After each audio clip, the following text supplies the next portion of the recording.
two rules. I got two rules for a Brock Purdy extension. The 49ers must hit both of these for it to be a successful negotiation this offseason. And the latest on a Deebo Samuel trade, what the 49ers wide receiver group could look like next season, draft strategy, and a whole lot more coming up on today's Locked On 49ers.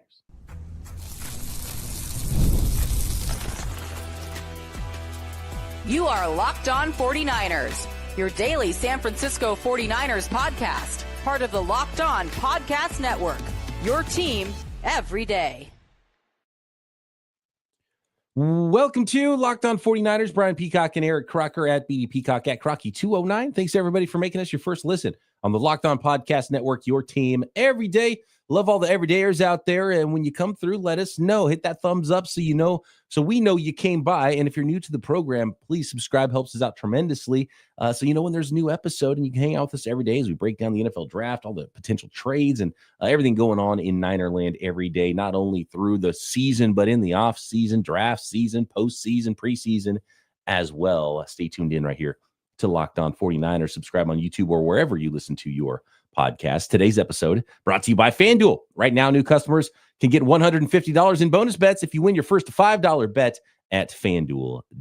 All right, Croc, a few things I want to talk about. The wide receiver group, post-Deebo, and it's looking more and more like we're getting more updates, and Deebo's going to be gone.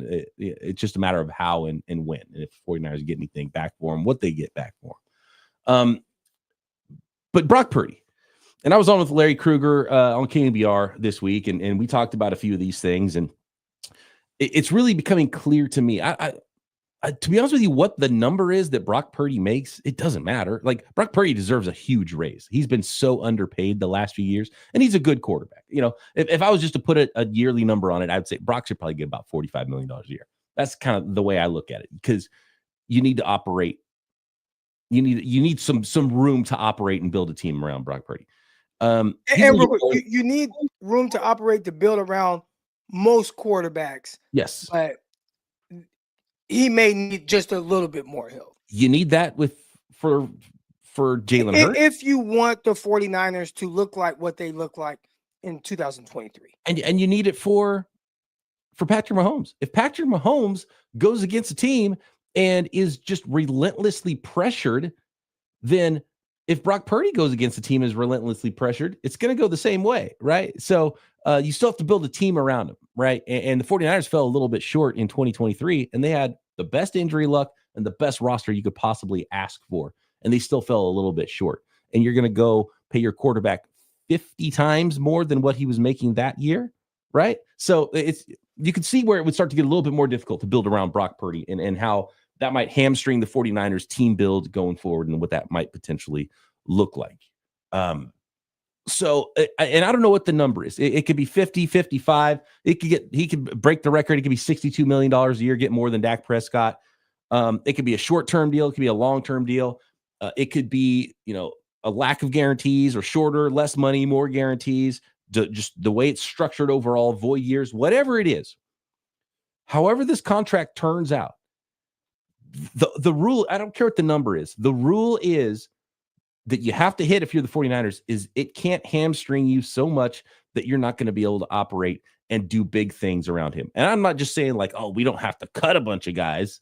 You have to be able to sign the best players in the NFL. You can't have Myles Garrett fall in your lap and be like, oh, never mind. No space for that. You know what I mean? Like, you've got to still be able to build around him and do similar things, maybe not all the things, but similar things that you were able to do when he was a very cheap quarterback. And that's a tough thing to do. That's a big ask that I'm putting out there. And that's why I don't think you can just sit there and pay him whatever you want and have it structured any old way. You've got to be able to operate. And my second rule, Croc, and I know you have thoughts on these. My second rule for the Brock Purdy extension is get it done soon. I want this thing done soon. None of this bull crap where he's holding out in training camp. And if Brock Purdy doesn't have a contract before OTAs start, then the 49ers screwed this thing up. Yeah, I think the biggest thing, especially as you kind of dive into the Purdy contract and how the 49ers are going to build this roster up, but can he, while he's getting paid a lot of money, can he help with that transition from an older team to a younger team? And what does that look like? Because when he took over in 22 and he played in 23, the 49ers on paper had the best roster in the league. And when you go into 24 and you have the injuries, and all those guys are 1-2 years older than they were when he first stepped on the field, got these injuries wearing guys down. Deebo Samuel, we're going to talk about him. I'm looking at the numbers. I'm like, he ain't, it's been what we think of Deebo. It doesn't quite look like that consistently out there on the field. Can Brock Purdy help with that transition? That's going to be the big question mark. And when you watch this season, right, because that's more of it, again, I don't think it'll be as bad as this year, but Trent Williams, even if he's out there, he's just older now. Like, I think we've seen the peak version of him, 1-2 years ago. Now he's going to be more hurt, and he was already hurt before, and he was missing games before.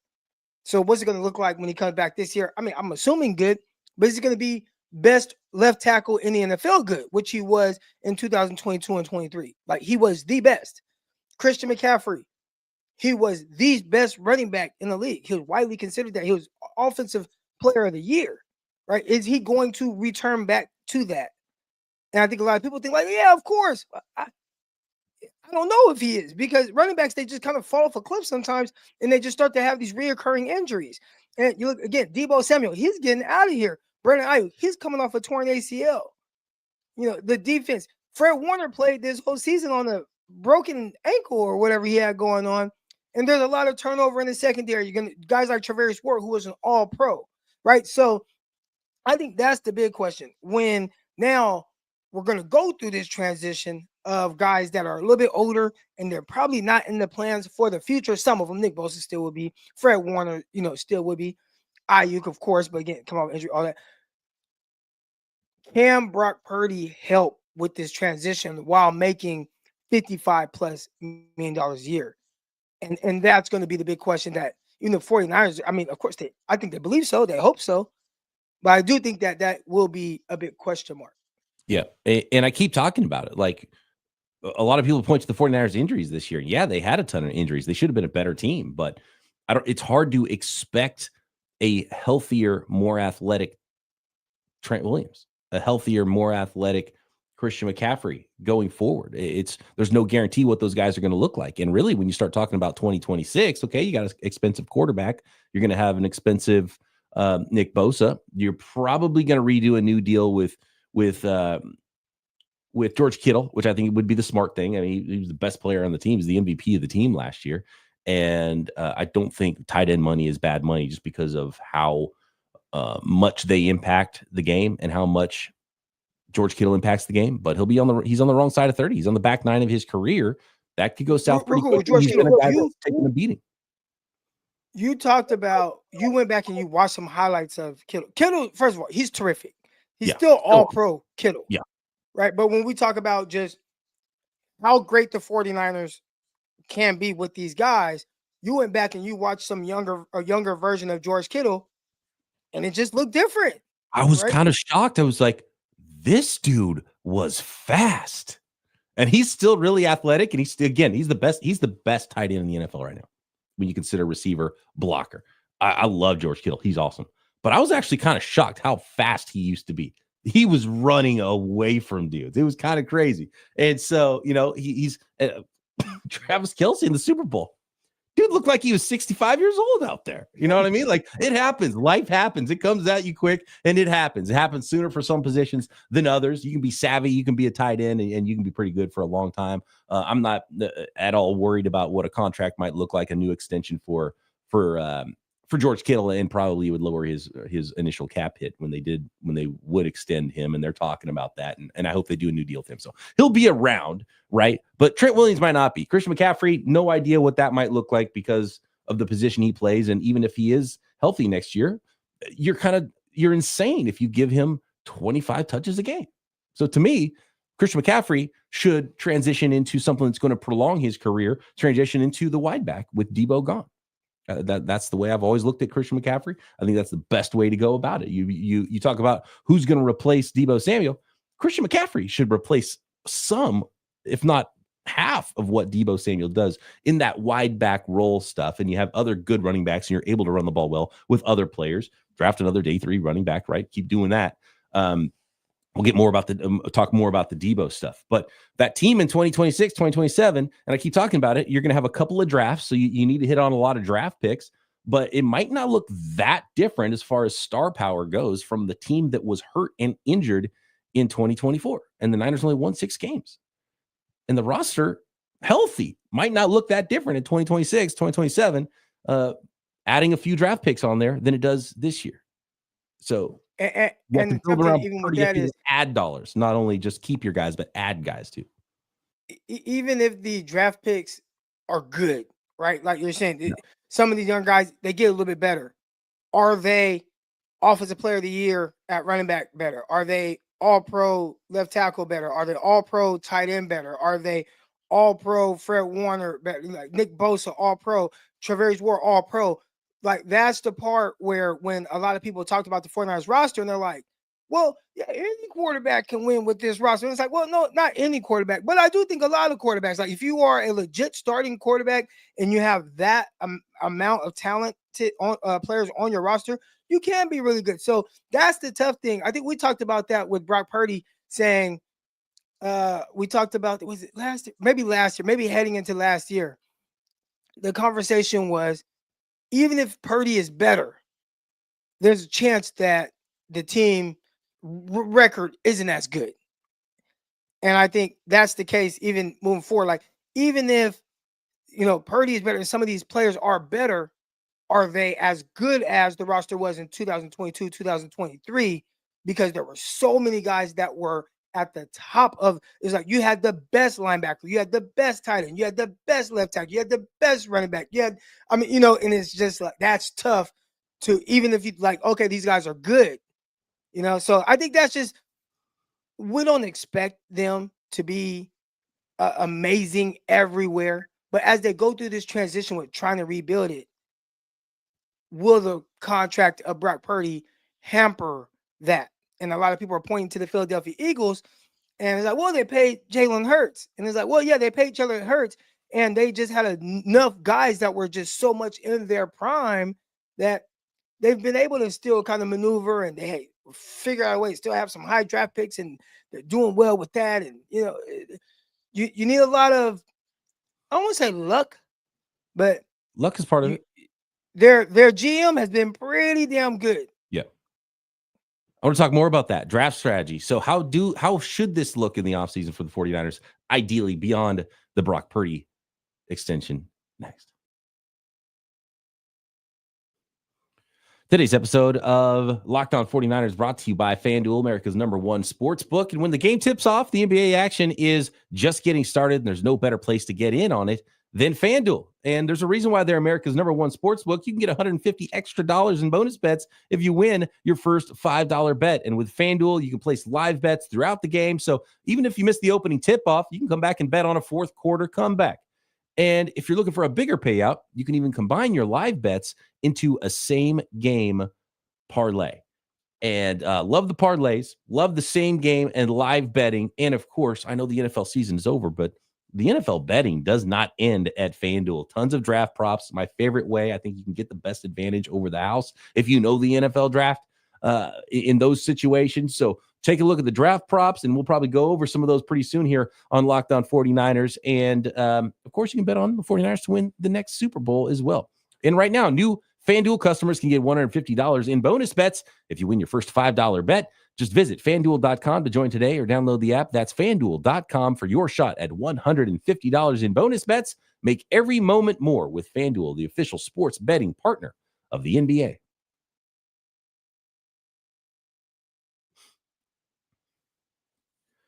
All right, Croc. So two paths to me that are very different that this thing could go.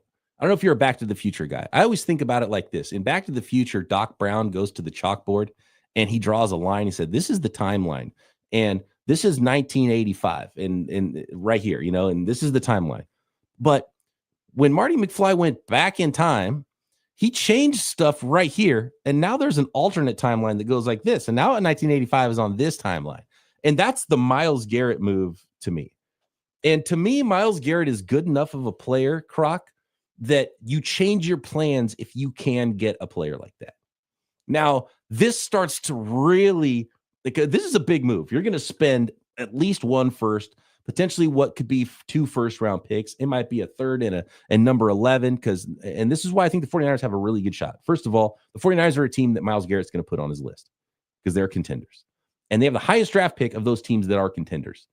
So they have an immediate advantage on everybody else, and they're in the NFC instead of the AFC. And I'm sure the Browns would rather see Myles Garrett on an NFC team than in the playoffs with the Buffalo Bills or with the Kansas City Chiefs or, whatever team might be bidding on his services. And there's a lot of teams that should want Myles Garrett. But I think he's that good. He's a Hall of Fame player, a difference-making player. He would instantly be probably, as good as Nick Bosa is, Myles Garrett's better, right? He's that good. He'd be the best player in your defense instantly. He's a Hall of Fame player still in his 20s. If you can get that type of player, then you do it. If unless it's outlandish and they're asking for 3 first-round picks and a little bit, like, all right, no thanks.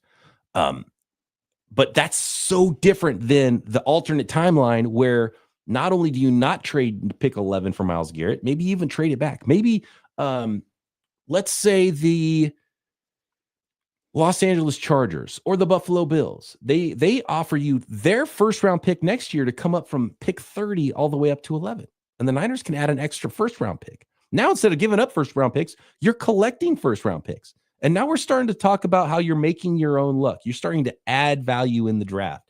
You draft a player in the first round. Now you have 2 first-round picks next year. Now you can flex next year. You can go up and get a player if you need to. You can continue to move back, add more picks, and you're really building this thing organically so you can build more cost-controlled talent around your expensive quarterback and some of your expensive players. And so anymore, the way I look at this is like, I kind of don't want the 49ers to draft at 11.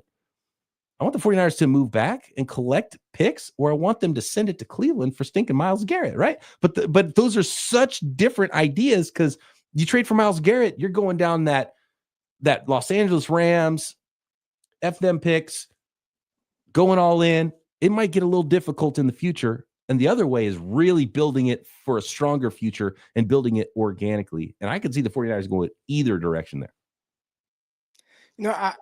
I think you have to go back and look at what this roster is right now. We just talked about it getting a little bit older, and you add a guy like Myles Garrett, then you're like, okay, we're trying to win right now. We are trying to win right now. We are still all in on winning with this roster because, hey, these guys are very talented. And even if we get these guys coming back and they're not 1,000% themselves, but you add a Myles Garrett to it, we feel like we're locked and loaded and ready to go. And I think I brought this up on a previous episode, but my Los Angeles Lakers, I'm like, man, you got LeBron James. He may have another year in him, maybe. He's still playing very well, but there ain't a whole lot around him that they're building on. Then there's, you trade for Luka. He's 25 years old. That changed the timeline of the Los Angeles Lakers a little bit. And that's probably going to intrigue some guys to come in and be able to kind of build around them and give some other super max deals or whatever to some guys.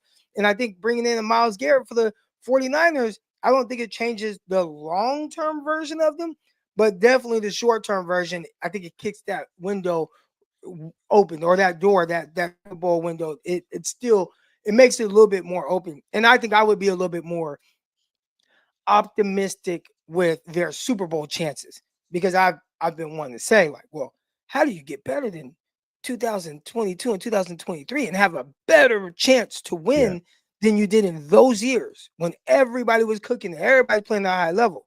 Like, how do you get better than that? Like, everybody's older and more banged up, but you have Myles Garrett, and I think you can convince me that, this team, they're Super Bowl ready.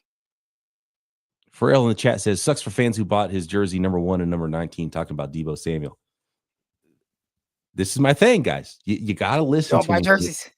Don't buy the old guys. Buy the old guys. Buy 42. You know the legacy of Ronnie Lott. Buy 80. Buy 16. Buy number 8, right? Those are the only jerseys I be spending my money on, man, because it looks like money. And there's a whole lot of people out there with number 5 Trey Lance jerseys. They're like, what the hell do I do with this thing? Right. I mean, it's just the reality of the modern era of football. I'm trying to think, where was I just a couple of days ago? Was I in Arizona? I just got back from Arizona. But I was somewhere and I saw 2 Trey Lance jerseys. And there was someone else where I'm like, people are wearing that jersey. I think there was a Colin Kaepernick jersey and something. Where the hell was I when I saw it? I can't think of where I was right now. But, those are bad jerseys to be walking around wearing. I like the Kaepernick jersey for other reasons, but like those are bad jerseys to just be walking around wearing. Like those guys, there's no like real legacy with those guys. So yeah, I'm all for not buying the like whatever.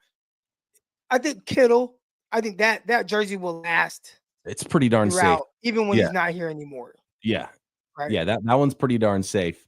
Then there's a few active players where you can feel pretty good about it, but man, even those Browns fans, they have Myles Garrett jerseys, right? In the chat, he says, crazy for whoever purchased Atlanta. Trey Lance was the number 3 overall pick. Of course, that jersey was gonna. Can you imagine someone bought that the day after the draft and it wasn't even gonna last 2 years? I mean, that's insane, right? But so here's the other thing. There's NFL owners have done an amazing thing, and they pulled this amazing trick, not just NFL owners, but just sports owners in general. They've done this amazing thing where they've tricked fans into saying, it's not my money. Like hell, it's not your money. Why are they wearing a Trey Lance jersey? Because they spent $150 on it. Of course you're going to still wear that thing. Like, have you ever taken a whole family to a ball game? You're dropping so much money. And even if you don't go to the game, even if you don't buy jerseys, they are paying for advertisers are paying for the rights for just your eyeballs to watch the football game. So it absolutely is your money. When you go to a game and it costs $16 for a beer and you're going to say, well, it's not my money. Oh my God, man. They had just pulled the biggest trick on fans that's ever existed for fans to say, oh, I don't care how much they spend on this. It's not my money. Oh my God. Yes, it is your money. They're not coming out of pocket on that stuff. There's 2 places I don't take my family, but I go by myself. 1, 49er games. And I got to take my daughter who's like, Dad, I want to go to a game. All right, we'll go. So I will take her. But 49er games and Five Guys. Because Five Guys, you take a family, you're spending $100. A family of 4, you're spending. So Five Guys, those are solo missions for me. Like, okay, I'm by myself. I'm in the area. There's Five Guys. All right, I'm going to spend $25 on this burger and bottom all these fries and a drink. All right, but I'm not taking my family with me. It's the same with 49er games or football games. I mean, those things, like, dang, you're hungry again, Dad, I'm thirsty. You got to spend $15 on the water and they're only going to drink a quarter of it. Yeah, so next time you see a big contract and you think it's not my money, keep that same energy when you have to go pay for parking when you go to the next game that you go to. Next, let's talk a little bit more about Deebo Samuel. Got a little update. Tim Kawakami's been on top of this, kicking around a lot about what the information is on Deebo Samuel, and it's sounding more and more like he's gone. Matt Barrows talking about some players that he thinks are also gone in free agency, not necessarily the trade market. And let's talk a little bit more draft strategy for the San Francisco 49ers as well, and get into the chat next.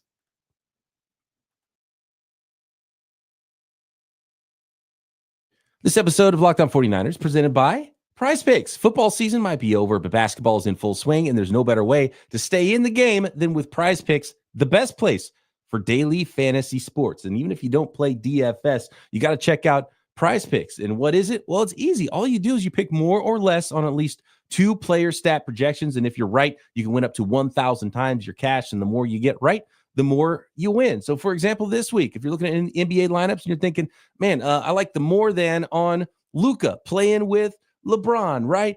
And you pick the more. You think you want to go, oh, maybe I want to go less than on the Jason Tatum 29 points. You can set your lineup in less than 60 seconds, and their fast and secure withdrawals mean you can get your winnings in as little as 15 minutes, and tons of promos as well, like Taco Tuesday and other discounted player projections. So download the app today. Use code LOCKEDONNFL for $50 instantly after you play your first $5 lineup. That's code LOCKEDONNFL for $50 instantly at Prize Picks after you play your first $5 lineup. Prize Picks, run your game.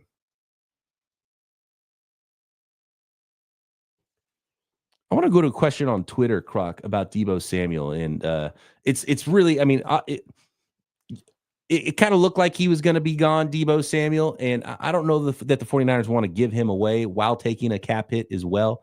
But Tim Kawakami did say this week that he checked around a little on the Deebo Samuel situation. And he said, I asked if it was at all similar to 2022 when he asked to be traded. And the 49ers looked, but then they came back and they ended up coming together on a new deal. Kawakami was told, no, this is not similar. Everybody, all sides are set for Deebo Samuel to be an ex-49er soon. So this isn't a play for a new contract from the 49ers for Deebo Samuel. He's going to be gone, and then the 49ers have agreed to that, and they're looking for that trade right now. So that's what's going on with Deebo Samuel. Scott asked us this question, Croc. Do you think re-signing Deebo in 2022 was a mistake looking back on it now? That is a great question. And I think in hindsight, obviously, it looks terrible. I think where the 49ers maybe didn't look deep enough was knowing this is a guy that maybe can struggle managing his weight a little bit. And if you've had these conversations with him and like, man, we're going to give him all this money, is he going to do the things necessary to return to this 2021 form that he's in, which I pulled up the stats. I mean, amazing season, almost 1,800 yards, 14 touchdowns. Like, it was a great year. So you have that kind of year, you're justifying getting paid, but are we going to always get this version of him? And if you look at the production, you've looked at how kind of up and down things have been, it's clear that in any given game, he can turn it on and he'd be like, oh, there's Deebo, right? But then, especially when you look at last season, for whatever reason, I don't know what it was, like, well, he has a game where he has almost 100 yards, then he has a game where he had 5 yards, or, just like ridiculous stuff, 20 yards. You're not paying him all this money for him to be that. So the question was, essentially, do the 49ers regret it? And I'd say, man, if they had any thought that, you know what, we're going to give him this money and he's not going to be able to control his weight and we won't see the best version of him like we did in 2021, you can't give him that money. And in that scenario, again, we're not privileged to know that information about him, but they knew. Like, who you're. I've been at Stag coaching high school football I've been here for 2 months. I know who my players are. Yeah. I know who's what and what they do and how they get down and I know exactly who they are. They knew who Deebo was. And if you knew that, you probably should have said, you know what? We'll take that number 10 overall pick and give you pick 61, New York. Yeah. That's the hard thing, because in hindsight, absolutely you would take that trade that the New York Jets offered before the 2022 draft, because you would end up with a better wide receiver, cheaper in Garrett Wilson, and that pick 62 that they asked for back, you drafted Drake Jackson. And I'm trading Deebo and Drake Jackson for Garrett Wilson all day long right now, right? So hindsight, yes. But at the time, the draft pick is a complete unknown, and Deebo is just coming off this ridiculous season. Was it Deebo? Was it not having Mike McDaniel around anymore? Because the running back success rate really dropped and really dipped for Deebo Samuel in the last couple of seasons. And so the wide back stuff really just kind of stopped working. And so I don't know if that was a Mike McDaniel thing. Would he look a lot better again in Miami? I could see them really wanting him. And by the way, Adam Schefter said that look out for all the teams in the NFC North, basically. Browns because of Myles Garrett and potentially working him into that trade. Steelers, they've already talked wide receiver trade, and the Steelers are going to add a wide receiver or two this offseason. And he thinks that with T. Higgins possibly leaving, the Cincinnati Bengals and the Baltimore Ravens would be a nice fit for Deebo Samuel as well. So look out for all those teams. That's probably best case for the 49ers. As Kenny says, who's going to give up a third rounder? Getting teams in the same division in a bidding war for a guy. The 49ers went through that and added a little bit of extra to get Christian McCaffrey because the Rams were bidding on him, right? That's probably the best case scenario for the 49ers to have a little bidding war there for Deebo Samuel. But with the 49ers thinking, man, we don't know what pick 62 is. It's probably going to be a good player, a starting player. It's the highest draft pick we have. And you never know what pick 10 is in the draft. That could be a bust. Well, it turned out pick 10 was awesome, and pick 62 that the 49ers took wasn't good, or 61 or whatever it was. It has been a big zero for the 49ers. So yeah, looking back, you absolutely make that trade. And Garrett Wilson is a 49er right now. I mean, not just Garrett Wilson. We got Z Long in the chat right now, and he said Garrett Wilson, Chris Olave, Jameson Williams, Jordan Davis, Kyle Hamilton all went 10 through 14. So the 49ers would have had their choice at any of those guys. What do you think about Devontae Adams? He's saying he might want to come back to the West Coast. I mean, if you're talking about getting rid of Deebo and getting faster, getting younger, getting cheaper, they just drafted a first rounder to replace him. Like, I don't get the idea that the 49ers are going to go spend a whole bunch of money on a new veteran wide receiver. You paid a guy to be your number one, and then you drafted a first-round player. If they're not good enough, then you screwed something up somewhere along the line. And you got Juwan Jennings, and you got McCaffrey, and you got George Kittle. Like, if that's not good enough, then what are you doing? So I'm all the way out on spending any money on a veteran wide receiver. And the only reason it would make sense is if Aiyuk's rehab isn't going great, right, Croc? But even if what if he doesn't come back until October?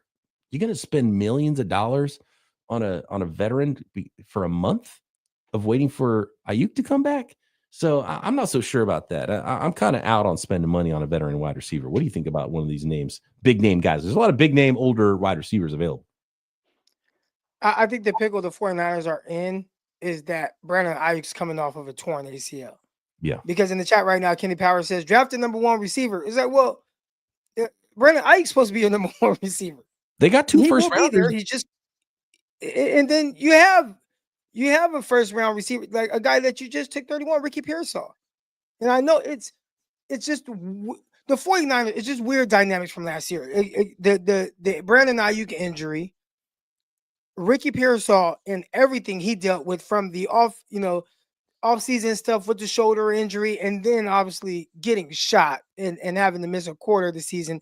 And then we all know a rookie receiver with Kyle Shanahan, you kind of have to go through this long filling out process until he's comfortable with you and you're comfortable with what he's doing. So there's that aspect of it as well. I mean, you're talking about drafting number one receiver. Who's to say next season Ricky Pearsall? I expect Ricky Pearsall to be better. I thought he finished strong. I think he's going to not only pick up where he left off, but we're going to see a better version of him in the sense of just fitting this offense. This offense isn't, hey, man, we're just going to ask Ricky Pearsall and these guys to just win a whole bunch of one-on-one matchups. No, man, just know where the hell you're supposed to be when you're supposed to be there. Run the route at the right depth and be in sync with our quarterback and what he's thinking. And I think that he's going to be in a much better position heading into year 2 for him than he was this year because of a lot of the time that he missed. So you get Aiyuk back, you get Pearsall, you get Juwan Jennings back, another year for Jacob Cowing. I don't think you need to draft a receiver high. Now, would I spend, a late date, like a comp third round pick on a receiver? I probably would, because I don't know how much longer Juwan Jennings is going to be around.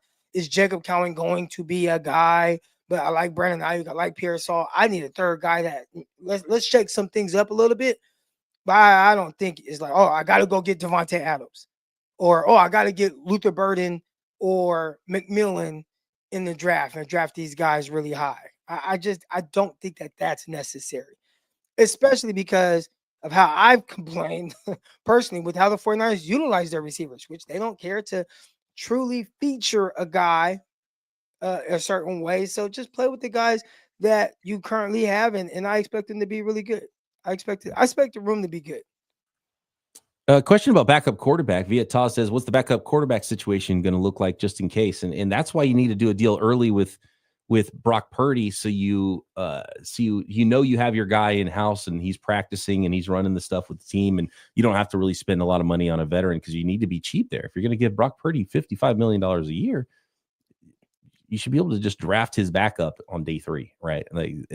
But if you have to go get Flacco for $10 million, it's like, geez, okay, now there's $10 million more in the quarterback room, or go get Kirk Cousins because you don't have a deal done yet with Brock Purdy. So that's why you got to get the deal done soon, and preferably before free agency in the draft, so you can make those plans.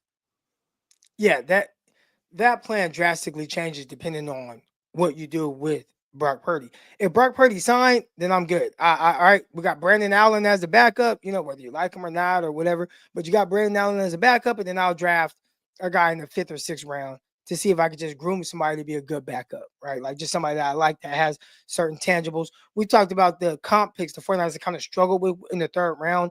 Maybe you just say, you know what? But I know we don't need a quarterback because we have our long-term guy, but let me get somebody behind them that's really good because the 49ers just have had bad injury luck with their quarterback. So that could be something where, a 3rd round, still not an expensive guy, but man, he has enough talent to where we can groom him and he could be a backup for 4 years, then go off somewhere else. Remember Matt Schaub? Schaub was a backup for a while, went somewhere, became the starter. I think it's Atlanta. I think it's a backup to Michael Vick, maybe. He was with Kyle in Houston. That was but prior to that, I think he was Mike Vick's backup. I think. Oh, okay. Before the Houston. Okay. Was he? I could be tripping. He might be. That sounds right. Yeah. Or did he go? But you go somewhere else, and all of a sudden you're a starting quarterback for some years, right? It's just getting a guy that has that.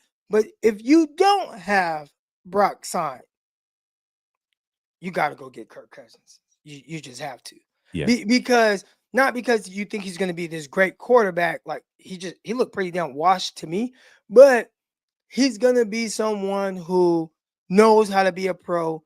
And if there ain't Brock out there, I guarantee like Kirk Cousins will run the show the way that Kyle wants him to run it. Just from a professional standpoint, he's going to look good in shorts and a t-shirt.